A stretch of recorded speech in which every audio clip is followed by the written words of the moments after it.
Let's talk about aerodynamics. Aerodynamics comes into play after attaining a certain amount of speed.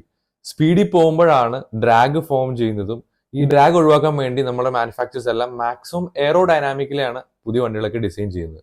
നമ്മുടെ evolution of cars പണ്ടത്തെ വണ്ടികളുടെ ഡിസൈനും പുതിയ വണ്ടികളുടെ ഡിസൈനും തമ്മിലുള്ള വ്യത്യാസം കണ്ടാൽ തന്നെ മനസ്സിലാവും എത്രമാത്രം എയറോഡൈനാമിക് ആണ് പുതിയ വണ്ടികളിൽ നിന്ന്. പ്രത്യേകിച്ച് ടെസ്ല പോലത്തെ ഇലക്ട്രിക് കാർസ് ഒക്കെ വളരെ ഫ്ലൂയിഡിക് ആയിട്ട് എയറോഡൈനാമിക്കലാണ് ഡിസൈൻ ചെയ്തിരിക്കുന്നത്. കാരണം ഈ ഡ്രാഗ് നമ്മുടെ വണ്ടിയുടെ പെർഫോമൻസിനെയും എഫിഷ്യൻസിനെയും ബാധിക്കും. അപ്പോൾ നമ്മൾ ചിലർ വിചാരിക്കുന്നുണ്ടാവും ഹൈ സ്പീഡിൽ പോകുന്ന F1 കാർസും സ്പോർട്സ് കാർസിലൊക്കെ ഉള്ള സ്പോയിലേഴ്സും സ്പ്ലിറ്റേഴ്സും കനാറ്റ്സും സൈഡ് സ്കേർട്സ് ഒക്കെ എയറോഡൈനാമിക്കലി ആണ്, അല്ലെങ്കിൽ എയറോഡൈനാമിക്കിനെ ഹെൽപ്പ് ചെയ്യാൻ വേണ്ടിയിട്ടുള്ള എക്യുപ്മെന്റ്സ് ആണ്. ശരിക്കും അത് ജസ്റ്റ് ഓപ്പോസിറ്റ് ആണ്. എയർ ഫ്ലോയിനെയും ഡ്രാഗും വരുത്താൻ വേണ്ടിയുള്ള എക്യുപ്മെന്റ്സ് ആണ് ഈ പറഞ്ഞ സ്പോയിലേഴ്സ് സ്പ്ലിറ്റേഴ്സ് ഒക്കെ. For example, spoiler as the name suggest air ഫ്ലോയിനെ സ്പോയിൽ ചെയ്ത് വിടുന്ന ഒരു എക്യുപ്മെന്റ് ആണ്. ഇതുപോലെ എയർ ഫ്ലോയിനെ സ്പോയിൽ ചെയ്ത് ഒരു ഡ്രാഗ് സൃഷ്ടിച്ച് ഡൗൺ ഫോഴ്സ് ക്രിയേറ്റ് ചെയ്യുകയാണ് ചെയ്യുന്നത്. ഡൗൺ ഫോഴ്സ് ഏതൊരു സ്പീഡിൽ പോകുന്ന വണ്ടികൾക്കും ആവശ്യമുള്ള കാര്യമാണ്. പ്രത്യേകിച്ച് സ്പോർട്സ് കാർസിലും F1 കാർസിലൊക്കെ വളരെ ലൈറ്റ് വെയിറ്റ് കാർബൺ ഫൈബർ പോലുള്ള മെറ്റീരിയൽസ് കൊണ്ടാണ് നിർമ്മിച്ചിരിക്കുന്നത്.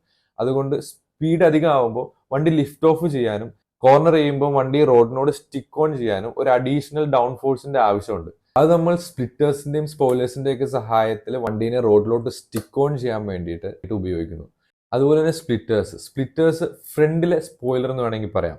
ബാക്കിലെ ഡൗൺ ഫോഴ്സ് ക്രിയേറ്റ് ആയി കഴിഞ്ഞാൽ ഒബ്വിയസ്ലി ബാക്ക് ഇരിക്കും, ഫ്രണ്ട് ലിഫ്റ്റ് ഓഫ് ചെയ്യും, അന്നേരം ഫ്രണ്ടിലെ ട്രാക്ഷൻ കുറയും, അണ്ടർസ്റ്റിയർ ആവാനുള്ള ചാൻസ് കൂടുതലാണ്. ഒബ്വിയസ്ലി ഫ്രണ്ടിലും ഡൗൺ ഫോഴ്സ് വേണം. ഫ്രണ്ടിലെ ഡൗൺ ഫോഴ്സിനെ ഹെൽപ്പ് ചെയ്യുന്നതാണ് ഫ്രണ്ട് സ്പ്ലിറ്റേഴ്സ്. ഫ്രണ്ടിലെ എയർ ഡാം പോലും എയറോഡൈനാമിക്കലി ഫംഗ്ഷനിലാണ്. ഫ്രണ്ടിൽ വരുന്ന ഡ്രാഗ് എയർ ഡാമിലൂടെ ബാക്കോട്ട് പോകുമ്പോൾ ആ ഡ്രാഗും പോയ കുറയാണ്. ബാക്കിൽ കണ്ടിട്ടുള്ള ഡിഫ്യൂസേഴ്സ് ശരിക്കും പറഞ്ഞു കഴിഞ്ഞാൽ എയറിനെ കറക്റ്റ് ചാനലൈസ് ചെയ്യാനും ടർബുലൻസ് കുറയ്ക്കാനും സഹായിക്കും. ആക്റ്റീവ് എയറോ എന്താണെന്ന് നമുക്ക് നോക്കിയാലോ. ഈ പറഞ്ഞ എക്യുപ്മെന്റ്സ് എല്ലാം ഉപയോഗിച്ച് ആക്റ്റീവായിട്ട് പ്രവർത്തിപ്പിക്കുന്നതിനാണ് ആക്റ്റീവ് എയറോ. ഹൈപ്പർ കാർസിനെല്ലാം ആക്റ്റീവ് എയറോ പ്രസന്റ്.